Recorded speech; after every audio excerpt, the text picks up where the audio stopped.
Hello students, in this video we are going to discuss about the electron movement in the organic reactions, because in order to discuss about mechanism of the reaction it is very necessary to discuss about the movement of electron during the organic reactions.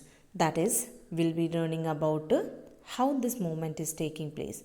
The movement of electrons in the organic reactions can be shown by arrow, that is curved arrow notation.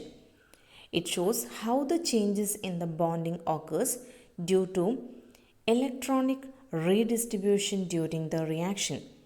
So, how we represent the movement of electron in a mechanism during the particle organic reaction, that is by an arrow, that is a curved arrow. We use this curved arrow to show the movement of electrons. Here, thus and shows the point from where an electron pair is shifted. That is the tip end that shows that from where the electron pair is shifted, and the other end shows the end at a location to which the pair of electrons may move. So that means if I am making the arrow in this way, it shows that there is the electron pair. Let the electron pair is here. That electron pair is shifted from here to here. So that is what actually this arrow shows. That is, this end shows from where the electron pair is shifted to the position. That is what the tip of the arrow head shows.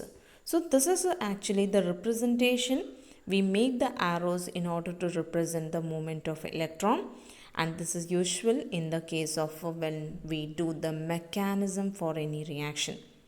So let us discuss the presentation of shifting of electron pair, which is discussed here.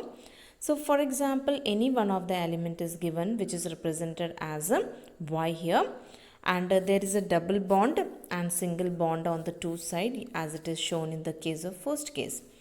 So the shifting of a electron pair, that is the arrow mark is shown here. This arrow is in this direction. So what it shows that the electron pair, the double bonded here, double bonded, that means from this one electron pair is shifted to the adjacent single bond side. So now what happens after this shifting, here there is a double bond, now here there is a single bond. You can see on the left hand side of Y there is a double bond, on the right hand side there is a single. But due to the shifting of electron pair, now here it become single, and on the right side it is become double. That is it is the shifting of electron from pi bond to the adjacent bond position. Why it is called as pi bond? Because we have already learned that double bond means one bond is pi, the other one is sigma. So actually the pi bond electrons are shifting from here to here. That is, the pi bond electron shifted to the adjacent bond position. Which one is adjacent? This one. So this is what the shifting is shown here. So in the mechanism it can shift in this way. In some cases we can see that the double bonded electron, that is the pi bond electron, shifted to adjacent atom. That is, instead of shifted to adjacent bond, where it is shifted, now you can see the arrow mark where here it is shown here. Arrow mark is towards Y. It is towards Y. But in this case the arrow mark is towards the adjacent bond. So here the shifting can be towards the adjacent bond, or it can be towards the adjacent atom, which is shown here. Now what happens when the electron pair is shifted to adjacent atom? Now that is represented by two dots here. Now it is clear from this one. Now the two electron from the pi bond, that is shifted to the Y. So that's why we have made two dots on the Y. Now what, look at here, now it is a single bond here, single bond here, because double bond electron is shifted to Y. Now what is remaining here? Only single bond is remaining. Here also single bond is remaining. In the third case, you can see that this dot, the two dot on the Y is shifted to the adjacent bond position. Now when it is shifted, two dot means if I am making the two dots, let I make the two dots here.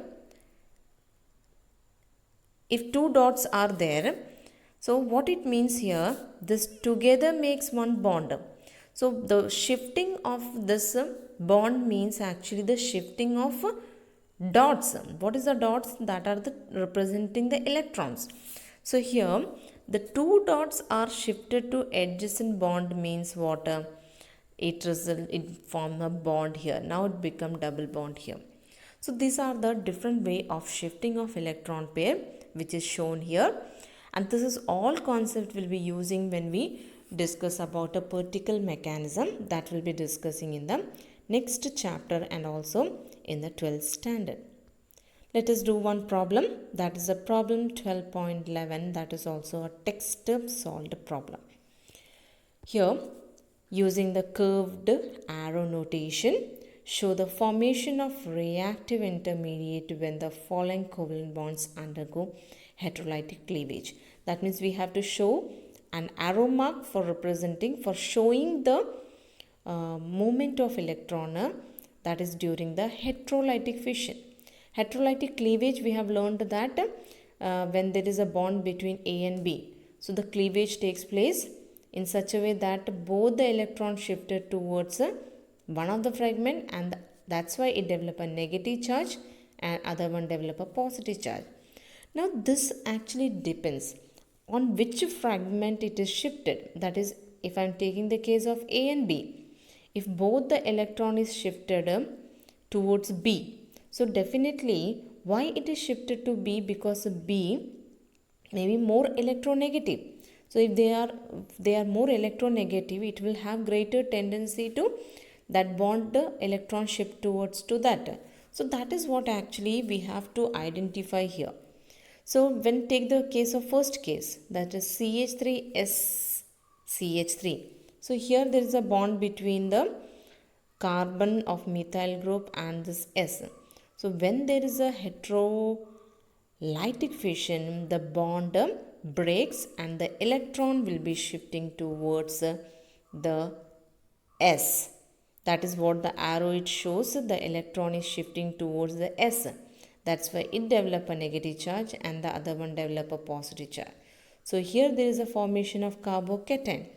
So that is how you find it out of on which direction you have to shift. Just look at that which can be more positive. Here when we look at the electronegativity of sulfur and carbon, sulfur is more electronegative. So definitely you have to shift the electron towards this. So that is actually you can check on the basis of electronegative character of the two sides you can check. In this case, being it is carbon, but this is a group, that is a CN is a group. So that is here it is shifting towards this and it is a formation of CN negative and this one is a carbocation which is formed. But when there is a group like a metal here, and we know that that will have greater tendency to form positive charge. So in this case the shifting of electron will be towards the carbon. That's why it is developing carbanion. So here in the first and second case carbocation is formed, in the third case carbanion is formed. So as we have learnt that in the case of heterolytic fission, either there is a formation of carbocation or there is a formation of carbanion.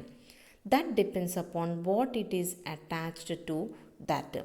If it is attached to more electronegative element type of group, at that time this one develop a positive charge. And if it is attached to any group which is metallic or positively charged, have greater tendency to form positive charge, in that case this develop a negative charge, that is formation of carbanion.